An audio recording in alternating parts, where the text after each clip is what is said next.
اللہ علیہ وسلم نے فرمایا ہے خدا کو کسی نے نہیں دیکھا ہے پر محمد مصطفیٰ صلی اللہ علیہ وسلم نے دیکھا ہے. بس یوں ہی ایک شاعر نے منظر کشی کی ہے. ہم نے خدا کو نہیں دیکھا, جنت کو نہیں دیکھا, جہنم کو نہیں دیکھا, موت کو نہیں دیکھا, قبر میں کیا ہوگا ابھی نہیں دیکھا, قیامت کا منظر برپا ہوگا ہم نے نہیں دیکھا. بس یوں سمجھ لیجئے بس ایک کہنے والوں کی کہا ہم نے مان لیا ہے بن دیکھے تجھ کو خدا جان لیا, بن دیکھے تجھ کو خدا جان لیا ہے. اللہ اکبر. بغیر دیکھے اب ایمان اللہ پہ لے آئے ہو. اللہ نے کہا نماز پڑھو تو نماز پڑھنا پڑے.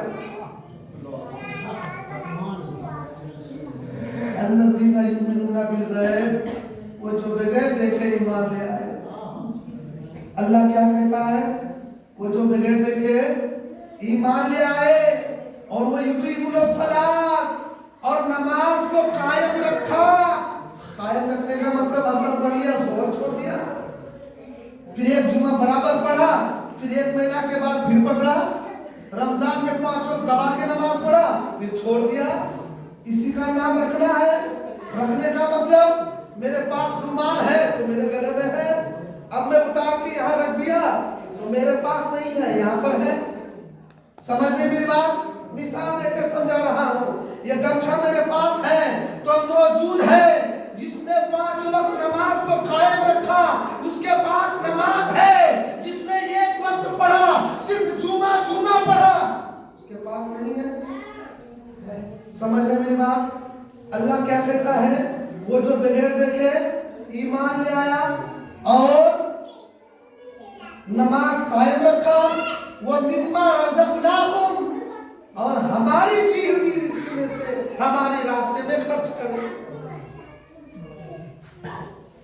ہم اور آپ پیدا ہوئے تھے سوٹ بوٹ ٹائی لگا کر کے تو ہوئے نہیں تھے, جبہ کرتا پگڑی باندھ کر تو ہوئے نہیں تھے. روتے ہوئے ہم آئے, بغیر کپڑے کے ہم آئے. کسی نے آ کر ہمارے کان میں اذان دی تو ہم نے جانا کہ اللہ ایک ہے, اللہ کے سوا کوئی معبود نہیں. اب اگر ہم بغیر کپڑے کے پیدا ہوئے اب ہمیں مرنے کے بعد بغیر کپڑے کا جانا چاہیے. اصول تو یہی ہے, قانون تو یہی ہے کہ جس کے پاس کچھ نہیں ہے تو کچھ نہیں ہے اس کے پاس, جس کے پاس ہے تو اس کے پاس ہے. اب ہم بغیر کپڑے کے ہوئے تو بغیر کپڑے کا جانا چاہیے.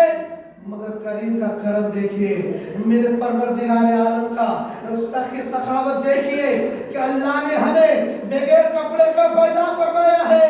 اب جب ہم مرتے ہیں تو ہمیں 3 کپڑے نصیب ہوتا ہے, 1 نہیں 2 نہیں 3 کپڑے نصیب ہوتا ہے.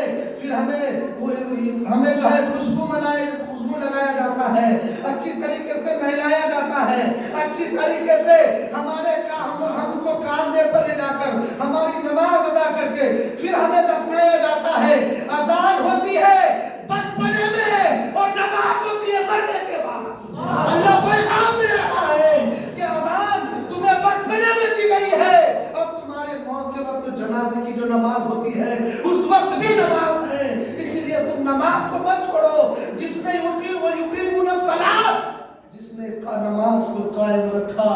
میرے آقا کریم صلی اللہ علیہ وسلم کے پیارے دیوانوں, سمجھ رہے ہیں آپ کہ ہم اذان بچپنے میں ہو رہی ہے اور نماز مرنے کے بعد ہو رہی ہے. اسی لیے نماز سے چھٹکارا نہیں ہے. ہمیں یہ پیغام مل رہا ہے, ہمیں یہ درس مل رہا ہے, ہمیں یہ سبق مل رہا ہے کہ نماز کسی حالت میں معاف نہیں ہے. نماز کسی حالت میں معاف نہیں ہے. آئیے میں انشاءاللہ وہ مما رزقناہم ينفقون میں اگلے جمعہ بیان کریں گے. یہاں پر کچھ نماز کے تعلق سے بیان کر لیتے ہیں تاکہ ہم اچھی طریقے سے نماز کی اہمیت کو سمجھ لیتے ہیں کہ جس نے نماز کو قائم رکھا اس نے اللہ کی رضا کو پا لیا, اور جس نے نماز کو چھوڑ دیا اسے ڈال دیا وہ خسارے میں ہے, وہ گھاٹے میں ہے, وہ نقصان میں ہے. اور اسی سبب سے کل بروز قیامت اللہ کے فرشتے گھسیٹتے ہوئے جہنم میں داخل کر دے گا. اس سے پہلے درود پاک پڑھ اللہم صلی علی سیدنا و مولانا محمد بارک وسلم. صلاۃ و سلام علیک یا رسول اللہ صلی اللہ تعالی علیہ وآلہ وسلم. برادران اسلام, اب ہمیں چاہیے کہ ہمیشہ ہر وقت ہم نماز کو قائم رکھیں، اور نماز قائم کرنے میں ہی ہمارے لیے بھلائی ہے۔ وَيُقِيمُونَ الصَّلَاةَ، اور نماز قائم رکھتے ہیں۔ آیت کے اس حصے میں متقی لوگوں کا دوسرا وصف بیان کیا گیا ہے، اور وہ نماز قائم کرتے ہیں۔ نماز قائم کرنے سے مراد یہ ہے کہ نماز کے ظاہری اور باطنی حقوق ادا کرتے ہوئے نماز پڑھی جائے۔ نماز کے حقوق کیا ہیں؟ نماز کا حق کیا ہے؟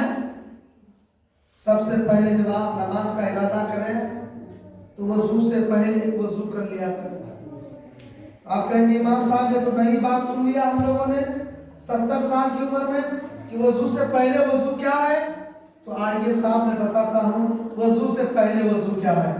توجہ آپ لوگوں کی توجہ ہے میرے نوجوان بھائی، سماعت ہے۔ وضو سے پہلے وضو یہ ہے اپنے دل کی پاکی کریں۔ اپنے دل کی پاکی کیا؟ کپڑے جس طرح دھوتے ہیں اسی طریقے سے دل نکال کر دھویا جائے؟ نہیں، سب سے پہلے آپ سچی دل سے توبہ کریں اور کلمہ پڑھیں اور استغفار کریں۔ یہ دل کی صفائی ہے۔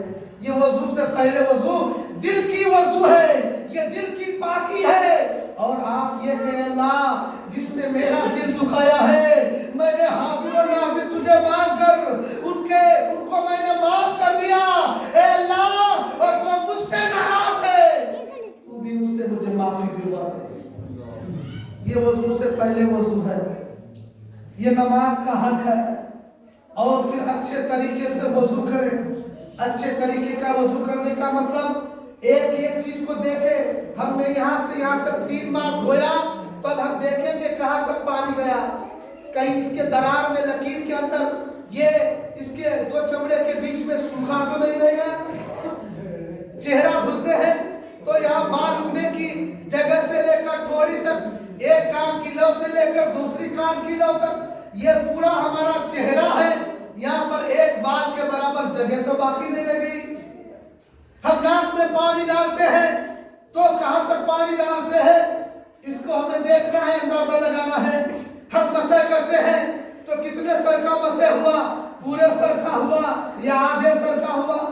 ہم اپنے پیر کو دھلتے ہیں تو پیر کی انگلیوں کے درمیان ہم دیکھیں گے کہیں ایک بال کے برابر جگہ باقی تو نہیں رہی، یا پیچھے پیر کے جو دراریں ہیں، جو 2 چمڑے کے بیچ میں جگہ ہے، بڑھاپا کی وجہ سے یا ٹھنڈی کی وجہ سے جو چمڑے آپس میں مل جاتے ہیں اس کے اندر کہیں ایک بال کے برابر جگہ باقی تو نہیں رہ گیا۔ اگر باقی رہ گیا ہے تو اچھی طریقے سے اس کو ہاتھ لگا کر ملا جائے اور وہاں تک پانی پہنچایا جائے، اسی کا نام نماز کا حق ہے۔ اور جب ہم نماز کے لیے کھڑے ہو جائیں تو ہم ادھر ادھر دھیان نہیں دیں گے۔ ہمارے کھیت میں دھان ہے وہ کھیت میں رہ جانے دیجئے، مزدور نہیں مل رہا ہے کوئی پرواہ نہیں ہے، ہم بندگی کرنے کے لیے آئے ہیں، اللہ کی عبادت کرنے کے لیے آئے ہیں۔ بس لوگ اللہ کی طرف ہونا چاہیے، خیال اللہ کی طرف ہونا چاہیے، دھیان اللہ کی طرف ہونی چاہیے۔ بس یہ ہونی چاہیے میں خدا کو دیکھ رہا ہوں، میں خدا کو دیکھ رہا ہوں، میں اپنے معبود کو دیکھ رہا ہوں، میں اپنے رب کو دیکھ رہا ہوں۔ اور اگر یہ بھی دل میں خیال نہ ہو تو اتنا جان لے مجھے خدا دیکھ رہا ہے، مجھے خدا دیکھ رہا ہے، خدا میری باتوں کو سن رہا ہے، خدا میری طرف توجہ کیا ہوا ہے۔ اللہ اکبر۔ جب ایسی حالت میں رکوع کی جائے، سجدہ کیا جائے، سر اٹھنے سے پہلے اللہ تعالیٰ اس نماز کو قبول فرماتا ہے۔ سجدے سر اٹھانے سے پہلے سجدے سے اللہ تعالیٰ اس کی نماز کو قبول کرنے کا، وہ نمازی بھائی جو نماز پڑھنے آتے ہیں غسل چالو رہتا ہے، یہ اللہ کا گھر ہے، وہ اللہ کا گھر ہے۔ اس گھر میں عبادت کے علاوہ، دین سیکھنے سکھانے کے علاوہ کوئی چیز باتیں کرنا جائز نہیں ہے، نہیں ہے، نہیں ہے، حرام ہے، حرام ہے، حرام ہے، سخت حرام ہے۔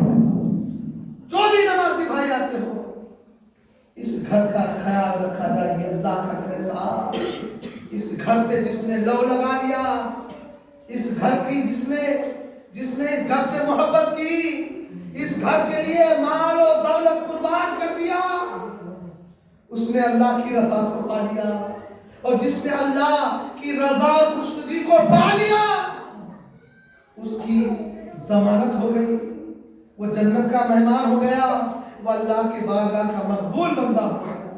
اس لیے اس گھر میں آئے تو کوئی بھی بات کرنی ہے باہر چلے جائیے، جگہ ہے، اور نماز پڑھ کے فوراً بھاگے بھی مت، مارے سکتا دو تو بس بھاگ گئے، ارے بھائی یہاں پہ آپ کو کوئی ڈال دے گا قید میں؟ اللہ کے گھر عبادت کرنے کے لیے آئے ہیں۔ 8 دن میں آپ نے بتائی کتنی سانسیں لی؟ گن سکتے ہیں؟ 1 منٹ میں آپ نے کتنی سانسیں لی؟ یہ آکسیجن کون دیتا ہے؟ اللہ تعالیٰ دیتا ہے۔ ایک آکسیجن کے بدلے میں اگر آپ ایک مرتبہ اللہ کہیں گے تو بتائیے پورے دن میں کتنے مرتبہ آپ اللہ کا نام لیا؟ کتنے مرتبہ اللہ کی حمد بیان کی؟ کتنے مرتبہ اللہ کو آپ نے سجدہ کیا؟ یہ ساری چیزوں کا حساب و کتاب ہوگا۔ وہ نوجوانوں بیٹھ کر لوڈو کھیلنے والوں، سمجھے؟ ادب کرو، نماز نہیں پڑھتے ہو تو کم سے کم اپنے آپ کو گواہ بھی مت بنا۔ نماز پڑھنے آتے بیٹھا رہتا ہے سینہ چھوڑا، بڑے بڑے جوان چلے گئے، مٹی میں مل گئے، ڈھیر بن گیا۔ اسی لیے جوانی کی عبادت، جوانی کا سجدہ، جوانی کی توبہ اللہ کو بے حد پسند ہے، اور جس نے جوانی میں اللہ کی بارگاہ میں سجدہ کر لیا، توبہ کر لیا، وہ سمجھ لو اللہ کے بارگاہ کا مقبول بندہ بن گیا۔ اور ایک جوان جب توبہ کرتا ہے 40 دن تک اس گاؤں کے قبرستان سے اللہ تعالیٰ عذاب کو اٹھا لیتا ہے۔ اور ہمارے نوجوان دیکھیے کہاں وقت گزار رہا ہے، کس کام میں، کس کھیل میں گزار رہا ہے۔ 2 وقت کی نماز پڑھنے کا ٹائم نہیں تمہارے پاس۔ کسی کا باپ ہے، کسی کا باپ نہیں، کسی کی ماں ہے، کسی کی ماں نہیں۔ تمہارے ماں باپ نے اس لیے پیدا کیا تھا کہ تم گناہ پہ گناہ کرتے جاؤ۔ اگر کوئی جوان اللہ کی بارگاہ میں 2 رکعت نماز پڑھ لے اور سچی دل سے توبہ کر لے تو اللہ تعالیٰ اس 2 رکعت نماز کے صدقے طفیل میں اس کے مرحومین کی مغفرت فرما دیتا ہے۔ اب سوچیں ہم کتنا گھاٹا کر رہے ہیں۔ صرف جمعہ پڑھنے سے کام نہیں چلے گا، صرف مزارات میں قوالیوں میں جانے سے کام نہیں چلے گا، اس لیے کہ اللہ کا عذاب بہت سخت ہے، اللہ کا قانون بہت سخت ہے۔ دنیا کے قانون میں پیسہ دے کر کے ہم رفع دفع کر سکتے ہیں، اللہ کا فیصلہ نہیں بدل سکتا میرے بھائیوں۔ اسی لیے اللہ کی عبادت کرو، تمہاری ضرورت ہے۔ اپنے مسجد کو آباد کرو، اپنے مرحومین کے لیے دعائیں کرو، اور ہمارے سماج میں جو گندگی پیدا ہو چکا ہے ہم سب مل کر کے دور کریں گے۔ کوئی جوان اگر نماز پڑھے گا اس کا باپ شرمندہ ہو کر کے وہ مسجد میں آئے گا کہ میرا نوجوان بیٹا نماز پڑھ رہا ہے، مجھے بھی پڑھنا ہے۔ اس کی ماں گھر میں نماز پڑھے گی، ذرا سوچو تو سی ہمارے گھر میں کتنی پریشانی ہے، کتنی مصیبتیں ہیں، کتنی تکلیفیں ہیں۔ یہ مصیبتوں کا علاج، یہ تکلیفوں کا علاج کہاں ہے؟